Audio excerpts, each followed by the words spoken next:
நமஸ்காரம். 108 திவ்ய தேசங்கள் எல்லாருக்கும் ரொம்ப பரிச்சயமானது. அதிலும் நம்ம திருநாங்கூர் போனோம் அப்படின்னாக்கா 11 திவ்ய தேசங்களையும் ஒன்றா சேவிச்சுட்டு வந்துடலாம். மிக அழகான கோவில்கள், அமைதியான கோவில்கள். நம்ம என்ன பண்ணுறோம், பிரபல கோவில்களுக்கு போயிட்டு அங்கே ஜெர்கண்டி ஜெர்கண்டி அப்படி சொல்லி தள்ளி தள்ளி தள்ளி அரை நிமிஷம் கூட பெருமாளை சேவிக்காமல் அவருடைய திருவுருவத்தை மனசில் வாங்கிக்காமல் வெளியில் வந்துடுறோம். ஆனால் இந்த திருநாங்கூர் போனீங்கன்னாக்க ஆனால் கருட சேவையும் போது நல்ல கூட்டம் இருக்கும். அப்போ போகிறவாளை விட மற்ற நாட்களில், அமைதியான நாட்களில் நம்ம போனோம் அப்படின்னாக்க அமர்ந்து பெருமாளை நன்றாக சேவித்து அவருடைய திருமேனியை நன்றாக உள்வாங்கிட்டு ஏன் அவரோட பேச்சுவார்த்தை கூட நடத்திட்டு வரலாம். பெருமாளும் நமக்கோசரம் ஏகாந்தமாக காத்துன்னு இருக்கார். பக்தா எப்போ வருவா அப்படின்னு சொல்லிட்டு ஏகாந்தமாக இருக்கார். நம்ம இந்த மாதிரி கோவில்களுக்கெல்லாம் போகிறச்சே இன்னும் மன அமைதி, இன்னும் ஈடுபாடு எல்லாம் கிடைக்கிறது. நம்ம இன்னைக்கு பார்க்க போகிற கோவில் திருநாங்கூரில் இருக்கிற மணிமாட கோவில். அதை பற்றி அந்த கோவில் பட்டர் என்ன சொல்கிறார் அப்படின்றத பார்ப்போம். அதுக்கு முன்னாடி உங்களுக்கு இந்த மாதிரி வீடியோஸ் பிடிச்சிருந்துன்னா please subscribe, like and share.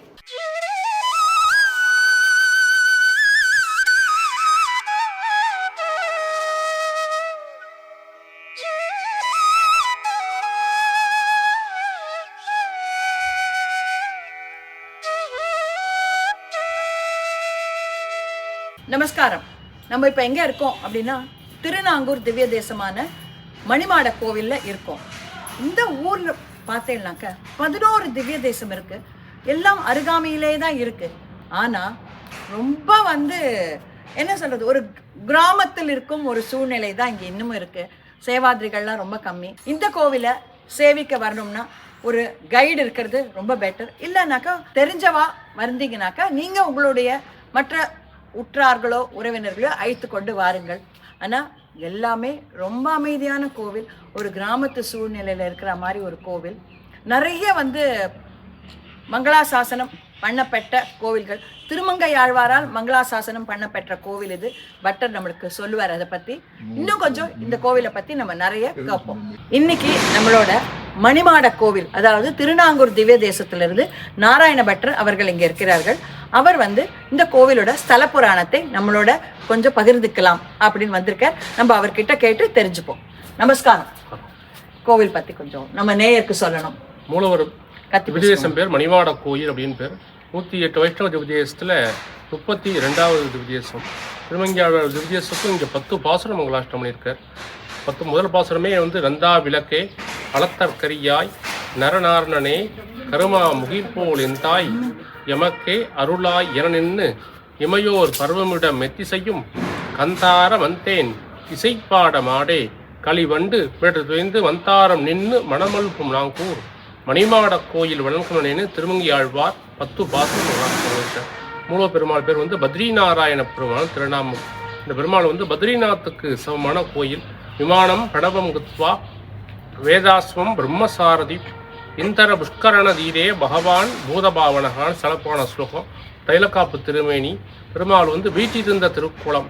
Perumal ஒரு திருவடியை மடக்கண்டு இன்னொரு திருவடியை தாமரை பூமேல வச்சுருக்க. ஸ்ரீதேவி தாயாரும் வீட்டிருந்த திருக்கோலம், பூமாதேவி தாயார் வீட்டிருந்த திருக்கோலம்.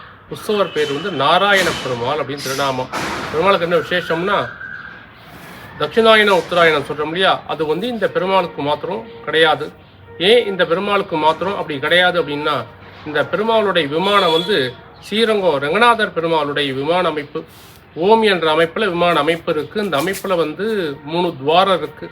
3 துவாரத்தின் வழியாக காலம்பரை எத்தனை மணிக்கு சூரிய வெளிச்சம் உதயமாகிறதோ அந்த முதல் வெளிச்சம் டெய்லி பெருமாளுடைய திருமுகத்தில் வெளிச்சம் வர மாதிரி வச்சு கட்டியிருக்காங்க. குறிப்பிட்ட காலத்தில் பங்குனியிலேருந்து ஆவணி மாதத்துக்குள்ளே கிளம்புற 8:15 முதல் கோவிலாக வச்சுருந்தோம்னா பெருமாள் மேலே சூரிய வெளிச்சம் படும் பார்க்கலாம். உற்சவர் பேர் நாராயண பெருமாளும் திருநாமம். நாகபரி க்ஷேத்திரத்தில் பத்ரி ஆசிரமத்தில் எழுந்தொழியிருக்கும் பத்ரிநாராயணன் 4 வேதங்களையும் 4 குதிரையாகவும் பிரம்மாவை சாரதியாக வச்சுட்டு பெருமாள் பத்ரியிலேருந்து வந்த ஐதீகம். நட்சத்திர கோவில்கள் அப்படின்னு சொல்லும்போது இந்த பெருமாளுக்கு நட்சத்திரம் சித்திரைக்கு உகந்த கோயில். எதனாலனா இந்த பெருமாளுடைய நட்சத்திரமும் சித்திரை, மாசமும் சித்திரை ரெண்டும் இந்த பெருமாளுக்கு சேர்ந்து வருது. இந்த கோவிலில் தான் தை மாசத்துல அமாவாசைக்கு அடுத்த நாள் பிரதம எண்ணிக்கை வந்தோம்னா திருநாங்கூரை சுற்றி இருக்கக்கூடிய 11 திவ்ய சக்தி எம்பெருமானையும் இந்த ஒரே கோவில பெருமாளை வந்து கருட சேர்ப்பை சேவிக்கலாம். பெருமாள் வந்து திருமங்கியாழ்வார் அந்த பெருமாளை 3 பெருமாளை பாசுரம் சேவிச்சிருக்கார். நந்தா விளக்கேன்னு ஒரு பெருமாளுடைய பேர், அளத்தற்கரியாய் அப்படின்னு இந்த பெருமாளுடைய பேர், நரநாராயணன் இந்த பெருமாளை திருமங்கியாழ்வார் 3 பெருமாளை பாசுரம் சேவிச்சிருக்கார். தனிக்கோவில் தாயார் சன்னதி தனியாக இருக்குது. தாயாருடைய பேர் வந்து புண்டரீகவள்ளி தாயார் அப்படின்னு திருநாமம். மூலவரும் புண்டரீகவள்ளி தாயார், உஸ்தவரும் புண்டரீகவள்ளி தாயார். இங்க 11 கருட சேவை அப்படின்றீங்க, அது என்னைக்கு நடக்கிறதுங்க? தை மாசத்துல அமாவாசைக்கு அடுத்த நாள் பிரதம எண்ணிக்கை வந்தோம்னா திருநாங்கூரை சுற்றி இருக்கக்கூடிய எல்லா பெருமாளையும் இங்கே கருட சேர்வையில் சேவிக்கலாம். அமாவாசை உற்சவம் வந்து 3 நாள் உற்சவம்.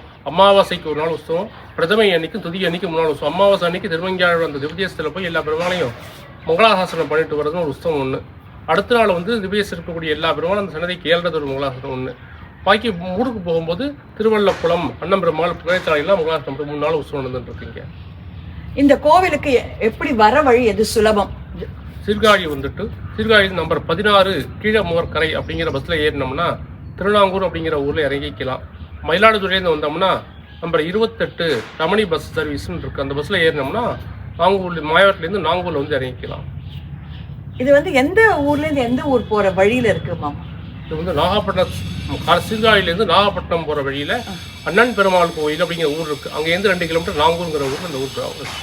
இந்த 11 திவ்ய தேசங்களும் இந்த பக்கத்துலயே தான் இருக்கு இல்லையா? ஒரே நாள்ல பார்த்து சேவிச்சுடலாமா பெருமாள் எல்லாம்? அதுக்கு திவ்யதேசம் சேவிக்கிறதுக்கு கைடு மனுஷா இருக்கா, அவளை தொடர்பு கொண்டோம்னா எல்லா கோவிலையும் ஒரு நாள்லயே முடிச்சு கொடுத்துருவா. சாப்பாடு வசதிகள், கார் வசதி வேணும், ஆகார வைஷ்ணவம் அந்த ஆகார வசதிகள் வேணும் அப்படின்னு சொன்னா அவளை ஏற்பாடு பண்ணி கொடுத்துருவா. இந்த ஸ்தலத்துல பிராயச்சித்தம் என்ன வேண்டிட்டு இங்க வரணும்? உயர்ந்த பதவி, உயர்ந்த செல்வம் கிடைக்கும் அப்படின்னா பெருமாளை பிரார்த்தனை பண்ணிக்கலாம். நட்சத்திரம் சித்திரைக்கு உகந்த கோயில், சித்திரை நட்சத்திரம் பிறந்தவா அந்த பெருமாட்டை அர்ச்சனை பண்ணிக்கலாம். சூரிய பகவானோட கதிர்வீச்சு தினமும் போடுறதுனால சூரிய தோஷம் உள்ளவான அந்த பெருமாளை பிரார்த்தனை பண்ணிட்டா ரொம்ப விசேஷம். இது வரைக்கும் இந்த கோவிலை பத்தி ரொம்ப அழகா எடுத்து சொன்னார் நம்மளுக்கு நாராயண பட்டர். எல்லாரும் இந்த கோவிலுக்கு வந்து பெருமாளுடைய அருளை பெறணும். நமஸ்காரம். இது வரைக்கும் நம்ம நாராயண பட்டர் சொன்னதை கேட்டோம்.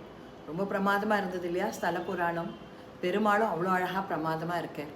ஒன்றே இந்த இடத்துல நான் ஆட் பண்ணிக்க விரும்புகிறேன். இந்த திருநாங்கூர் கோவிலுக்கெல்லாம் போச்சு பக்கத்தில் கடைகள் எதுவும் இருக்கவில்லை. ஏன்னா பூ பழம் எல்லாம் நம்ம வந்து கொஞ்சம் வாங்கிட்டு போகிறது நல்லது பெருமாளுக்கு. ஏன்னாக்க அங்கே வியாபாரிகளுக்கு வியாபாரத்துக்கு சான்ஸே இல்லை. அதனால் நம்ம நிறைய அடிக்கடி இந்த மாதிரி கோவில்கள்லாம் போனால் வியாபாரிகள் வந்து கடை போடுவா. அங்கே இருக்கிற பட்டர்கள் மற்றும் கோவில் பணியாளர்கள் எல்லாருக்கும் உதவியாக இருக்கும் அப்படின்னு நான் ஃபீல் பண்ணுறேன். நமஸ்காரம்.